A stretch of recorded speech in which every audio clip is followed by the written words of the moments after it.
I'm delighted to welcome on our next Scotland Against Modern Slavery podcast, Ian Murray, MP. Ian Murray is the Shadow Secretary for Scotland, Secretary for State for Scotland, and has been an MP for a number of years, a Labour MP. Ian has also represented the Edinburgh South constituency for a number of years. But for me, what's interesting about Ian's background, he's worked in business. I've spoken to many politicians in my journey, but Ian's actually had um, worked in the business sector for a number of years before he became a councillor and then a politician. Correct me if I'm wrong, Ian, but welcome and thank you very much for joining me. Yeah, my pleasure, and that's absolutely correct. I still had my own events business actually, but it's lain dormant for the last decade. And I used to have hotels, bars, restaurants, and dabble in the hospitality sector. So no, that's a sector as well that's particularly prevalent with what we're about to talk about. So yeah, have that experience as well, which has held me in good stead. Fantastic. I mean, it's quite refreshing as well as the I don't know, as a voter, as somebody in the country that you've worked in business, because it gives you a bit of a grounding in what goes on in the world of commerce. If I'd like to say, you had a career prior to becoming a politician, it gives you that understand. So brilliant. So you're in opposition in the UK, you're in Labour, and I just wanted to get your thoughts, generally, because I've spoken to a number of politicians over the last 6 months about this issue of labour exploitation in Scotland and specifically, but in the UK. But you're in Parliament, you're in the UK. There's talk of legislation changes that's actually happening, and it's been mentioned by the people I've spoken to, politicians, about eradicating this misery in Scotland. This is what we want to do. What's your thoughts on that, Ian? Well, I mean, I think eradication is the right approach, but it's easier said than done. This is a huge problem and an increasingly difficult problem to resolve. Traditional slavery was easy to resolve because global movements of people were minimal, but you've got, a whole host of things wrapped up in this. You've got, refugee crisis, you've got people being exploited on that basis, you've got movement of people all the time happening for a whole variety of reasons, whether it be war or hunger or water or climate change or all of those big issues. You've got the complexity of supply chains, which is much more complex than previously. You've got organised crime, which becomes much more sophisticated, and those kinds of issues. So, and then you've got a whole host of vulnerable people. And when you put all that into the mix, it gives you a really difficult problem to try and resolve. So I am absolutely in agreement with eradication, but that's incredibly difficult. Absolutely. Do you know, Ian, it's utopia, isn't it, to eradicate it? But in reality, how hard will that be? That is absolutely spot on. And I think what you've got to do, in a sense, is to make eradication might be difficult. So what you need to do is put in place the legislative and regulatory frameworks to make it as difficult as possible to do. And that in itself becomes an eradication. But then you also have to deal with the underlying problems. And unless we deal with the underlying problems of poverty, worldwide poverty, of climate change, lack of opportunity, refugee crisis, access to water, famines, vaccines now will be an issue. Then there's going to be people out there that the organised criminal world can exploit in order for them to try and find, for those individuals to think that they're doing something different. Yeah, you're absolutely right. That's the criminality behind what goes on with regards to labour exploitation, modern slavery, is never going to go away. It's become more prevalent. We're seeing signs that, if I go back a little bit, the amount of victims that were rescued in Scotland alone, 512 in 2019 compared to 207 in 2018. What we're hearing and feeling and seeing on the ground here in Scotland is that the pandemic has created a little bit more need and want for labour, which then makes this market more profitable, which is what this is all about. Unfortunately, it's money, isn't it? Controlling money. So, you're a member of the UK Parliament. There's been a review of the Modern Slavery Act 2015. I had a chat with Theresa May. It's her legislation from way back then. Mm-hmm. It's changing. And what's your thoughts on what's going on there in the review, and what do these changes mean? Well, I mean, the independent review's been there, and my old friend Vernon Coker, who was the MP for Gedling in Nottinghamshire, who's actually just been into the House of Lords was taking a lot of this forward. And I think the initial legislation was groundbreaking back in 2015, the initial Modern Slavery Act. But you do have to update it for a number of reasons. Was the 2015 Act strong enough? Was it tough enough to tackle modern slavery, particularly in supply chains? Was it doing what it was supposed to do on the tin? Was it well enough resourced? Was the regulatory framework robust? So all of those things. And of course, once you put in a piece of legislation, those that the legislation is seeking to disrupt or stop will then move. So therefore, the legislation isn't nimble enough to be able to do that. And we know that modern slavery is still a huge problem. We know it's hidden in supply chains and the stuff that we all do. And that's why I think it's really important for the stuff that your organization's doing, is to be able to say, well, look, we are part of the business community. This is our responsibility as well as it is everybody else's. What are we doing to ensure that, for want of a better example, the fruit that somebody picks off the shelf in Sainsbury's is completely clean in terms of the supply chain, going all the way back to its origin, wherever that origin might be, and all the way through. So this sort of subdividing, subcontracting, sub-supply chains are all part of this wider issue. So I think the review was right to have that review after 5 years, and I think the stuff around that is pretty clear about what needs to be done to make it much more transparent. Yeah, and I think at the core of that review, you're absolutely right. Again, significant because the 2015 legislation, as you mentioned there, it was groundbreaking at the time. It didn't. There was, at the time when that legislation passed, no party stood against it. It was unilateral, right across all political spectrums. And what we're finding is that no matter what happens here, there's no human beings, and we're all going to work together on it. Now, you mentioned there as well the work, the work of business, and that's key to what we're doing here at Scotland Against Modern Slavery. We're about bringing the business community together, sharing good practice, sharing intelligence, working with the Scottish Government and the UK Government about ensuring that trying our best to eradicate it, as you absolutely quite rightly said, that's going to be so hard, but trying our best to do that. There is a business case, I would say, for doing more and joining this kind of movement and recognising that we have a problem in Scotland. I'm saying this, with experience of talking to businesses. It doesn't happen here in Scotland. This happens in London, or doesn't happen. But it actually has happened in, there's been victims rescued in every single local. What would you say about the business case, Ian, for joining Scotland Against Modern Slavery? Well, I mean, it's not necessarily a business case; it's a moral case, isn't it? Any business who's operating, whether it be and that's part of the reforms of the 2015 Act, whether it be in the public or the private sector or whatever size, has a moral duty. This is a criminal act. It's a barbaric criminal act. And therefore, it's everyone's duty to be able to be part of the solution. And if anybody thinks it's not happening here or not happening in Scotland or not happening in front of their eyes, well, they're completely wrong, because modern slavery is very complex and it's very draconian, and therefore, the question to be asking is not why should people be joining these initiatives. The question to be asked is what excuse do you have for not joining these organisations? So I think we've really got to turn the table on that to say this is everyone's responsibility to resolve. That's quite touching, and that's really quite pleasing for me to hear that, because you're absolutely right. It's a really articulate way of putting that across. So yeah, delighted. Now, we've had indications, and I've read a number of reports about Brexit and its impact on labour exploitation. The general findings are we're going to see more of it. I'd like to get your thoughts on that, Ian. What's your thoughts on Brexit and its impact on this?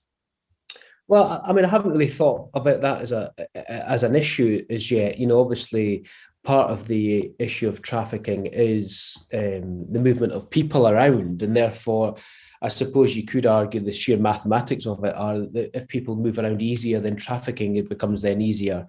However, you then fall into the hands of the criminality if movement becomes more difficult, because you then fall, rather than being able to get on a free passage from one side of Europe to the other, you then have to put yourself in the hands of criminals who promise they will get you somewhere, and therefore that gives you more risk. So I can see the swings and roundabouts of this.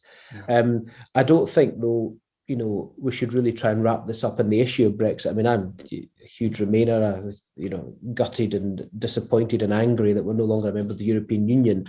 But I think the target for this has to be on the fact that whether we're in the European Union or not, the current government's policy through the Home Office makes this stuff more difficult. And that's doubly more difficult now that the Home Office are completely and utterly in control of our borders, when in actual fact, when we're in the European Union, it was slightly different because those that could travel within the European Union could do so freely. So there has to be something done about this. I mean, we've been pretty clear that the stuff that we've been seeing in our television screens over last summer and it's still happening, but more prevalent over last summer of, dinghies coming across the English Channel, this has to be resolved. Both the French and the UK governments can't just shrug their shoulders, blame each other and keep sending them back or allowing them to die in the waters. That's just not something that can happen, because unless you deal with that, how could you possibly then get to the point of wanting to eradicate modern slavery? Because it's all wrapped up in the same thing. So whilst I haven't seen that report, and I wouldn't wish to say that Brexit makes it worse or better, the mathematics of it show that if you strengthen if you reduce free movement, you then reduce the ability of people to be moved easily. But then if you increase the regulatory burden, you put then people more into the hands of those that will want to try and get around that regulatory burden. So it's a bit of swings and roundabouts. And I think I'll take this a little bit further, Ian, you're absolutely right. And I think that there's to me, speaking to businesses, is that what we will see is that the value, the commodity of labour has become more scarce. I see that in my day-to-day job, is that labour has become much more scarce. And so what we will find is that the criminality. So if somebody comes to the UK, arrives in the UK illegally, and if they do come here, they will get exploited. The whole grounding of regulation in the recruitment industry, for example, and the manufacturing side of food, the Gang Masters and Labour Abuse Authority was set up, and it was given more powers way back at the start of the century because of those poor Chinese cockle pickers that died in Morecambe Bay. And they died, they were working illegally, they were being exploited because, and sadly, I think personally, and from what I've read, is that we will see more of this. So the regulation will be there for people who are here legally, can work, but if there aren't more people there, will businesses become a bit more desperate to cut corners and say, right, okay, Jimmy, you've got that gang of 15 guys just to get that task done, bring them in. I'll ask no questions or turn a blind eye. That's the concern of the implications of the lack of labour. That's a direct product of Brexit and leaving Europe. Absolutely, and that's the swings and roundabouts thing, isn't it? And the Gang Masters Licensing Authority, whilst again another piece of groundbreaking legislation that does a lot of brilliant work, is very, very under-resourced for the problem that's out there. The whole issue of gang masters and labour exploitation is huge, and that is the biggest part of it. But it also feeds into child exploitation, sexual exploitation, debt bondages, sex for rent.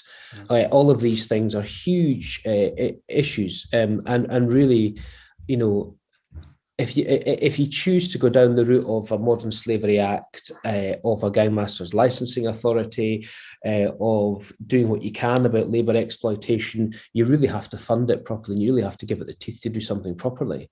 The Gang Masters, well, it's not the Gang Masters Licensing Authority anymore, it's Gang Masters and Labour Abuse Authority, but yeah, so it has to be done. It is a criminal offence to do that, but it's about who's being caught, how. Does the GLA have the ability to fine and to make it a criminal offence and to get people behind bars to show that this will be unacceptable? These are all the big issues. Again, it's like saying we want to eradicate it. Everything's good in theory, but in practice, it needs to be done properly. It needs to be done properly. We're getting there. We're working towards it. But yes, you're right. And there is the discussions going on about the GLA and the combining with other authorities. I mean, given different powers.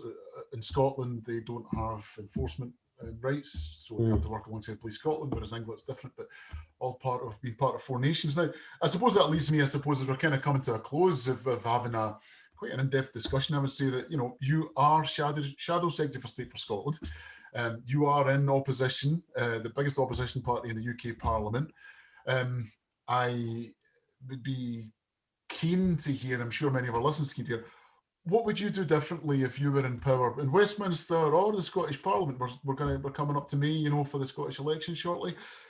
What would happen? What would be different if Labour were in charge?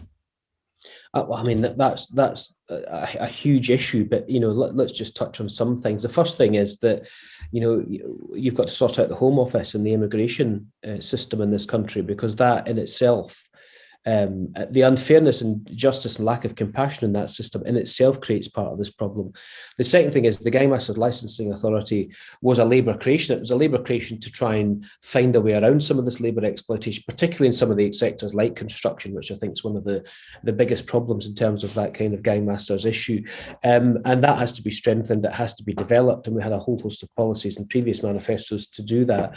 There then becomes the sort of issue of, you know, working with European partners, working with other agencies, strengthening what you're able to do. I sat in the Council of Europe for 4 years, and of course the UK is still a key player in the Council of Europe, one of the biggest players in the Council of Europe, and they're doing a lot at the moment on trafficking, on labour exploitation, on child trafficking, on sexual trafficking, all those kinds of issues. These are the kinds of things that, you know, we've always been passionate about taking forward, because it's a social justice and humanity issue, which is really, really important. So, you know, could I run you off 20 policies at the moment that we would do to deal with this? Well, I don't have the knowledge to be able to do that in this area. But, you know, all those big sort of much wider scope of policies of, you know, Home Office and immigration, of policing and justice, of licensing and the Modern Slavery Act and GLA and those kinds of issues. These have all been Labour issues for a long, long time, and will continue to be